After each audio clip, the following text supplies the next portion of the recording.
नहमदुहु व नुसल्ली अला रसूलिहिल करीम। अम्मा बाद फ़अऊज़ु बिल्लाहि मिनश शैतानिर रजीम। बिस्मिल्लाहिर रहमानिर रहीम।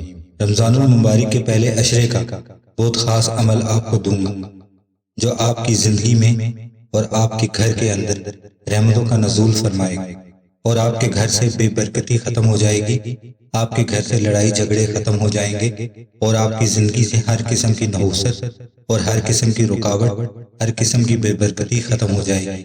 अल्लाह रब्बुल इज़्ज़त आपको वसअत रिज़्क़ वाला, वसअत इल्म वाला, वसअत बरकत वाला बना दे, क्योंकि रमज़ान का पहला अशरा रहमत कहलाता है। रहमतों को हासिल करके रहमतों वाले महीने में जितनी रहमतें समेट सकते हैं इस रमज़ानुल मुबारक में समेट ले, क्योंकि रमज़ानुल मुबारक के इस अशरे में अल्लाह तबारक व तआला रहमतें बारिश की तरह नाज़िल फरमाता है। अल्लाह ताला खुद कहते हैं, मांगो, सवाल करो। सहरी और अफ्तार में बंदे पर रहमतों की बारिशें होती हैं। नाज़रीन किरामी, आपसे एक गुजारिश है कि अगर अभी तक आपने हमारे चैनल को सब्सक्राइब नहीं किया तो बराए मेहरबानी हमारे चैनल को सब्सक्राइब कर लें और बेल आइकन के बटन को दबा दें, ताकि आने वाले वक्त में इस तरह की अच्छी और इन्फॉर्मेटिव इस्लामी वीडियो आप तक बर वक्त पहुँचती रहें। रमज़ानुल मुबारक के इस अशरे में हर दिन बारिश होती है, रहमतों की बारिश होती है, यहाँ तक कि आप जो भी इबादत करते हैं वो 70 गुना बढ़कर आपको सवाब की सूरत में मिलती है। यानी कि जो आप एक नफल पढ़ते हैं वो एक फर्ज के बराबर हो जाता है और जो एक फर्ज पढ़ते हैं वो 70 गुना बढ़ जाता है।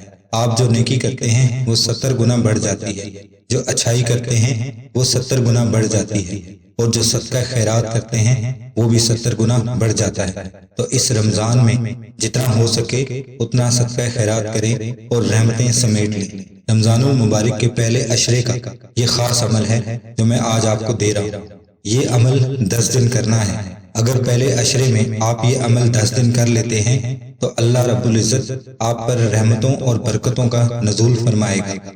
अगर पहले अशरे में नहीं कर सकते तो आप रमज़ान के किसी भी अशरे में ये अमल कर सकते हैं। इस अमल को करने के बाद इंशाअल्लाह ताला पूरा साल आपके घर में वसअत रिज़्क़ होगा, नाचाकी खत्म हो जाएगी, लड़ाई झगड़े खत्म हो जाएंगे और आपस में शेर व शक्कर होंगे। बच्चे, माँ बाप, मियाँ बीवी सब आपस में मोहब्बत करने वाले रिश्ते बन जाएंगे। इसलिए ये खास अमल आपको दे रहा हूँ। आप इस अमल को अपना वजीफा हयात बना लें और कोशिश करें कि रमज़ानुल मुबारक के बाद भी इस अमल को करते रहें। करना क्या है कि यकम रमज़ानुल मुबारक से लेकर 10 रमज़ानुल मुबारक तक रात में या दिन में किसी भी लम्हे थोड़ा सा टाइम निकाल लें और यकसुई के साथ बैठ जाएं और रमज़ानुल मुबारक के पहले अशरे में दिन हो या रात कभी भी यकसुई के साथ बैठें। ये आयतुल करीमा 33 बार पढ़ना है और रोज़ाना पढ़ना है। ये आयतुल करीमा क्या है? वमा अरसलनाका इल्ला रहमतल लिल आलमीन। क्या है? वमा अरसलनाका इल्ला रहमतल लिल आलमीन। 33 बार पढ़कर दुआ करनी है। जहाँ अल्लाह रब्बुल इज़्ज़त कायनात के लिए रहमत है वहाँ नबी करीम सल्लल्लाहु अलैहि वसल्लम की ज़ात भी रहमत है। अल्लाह रब्बुल इज़्ज़त ने यहाँ रहमत रसूलुल्लाह सल्लल्लाहु अलैहि वसल्लम का जिक्र किया है।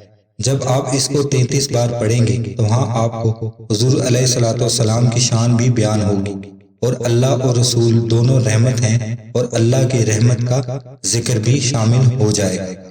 जब आप दुआ करेंगे तो अल्लाह पाक आप पर रहमतों का नज़ूल करेंगे और आपकी तमाम परेशानियां दूर हो जाएंगी। उम्मीद करते हैं कि आज की वीडियो आपको पसंद आई हो। अपनी राय का इजहार कमेंट बॉक्स में लाजमी कीजिए। अगली वीडियो तक इजाज़त चाहते हैं। अस्सलामु अलैकुम व रहमतुल्लाहि व बरकातुहू।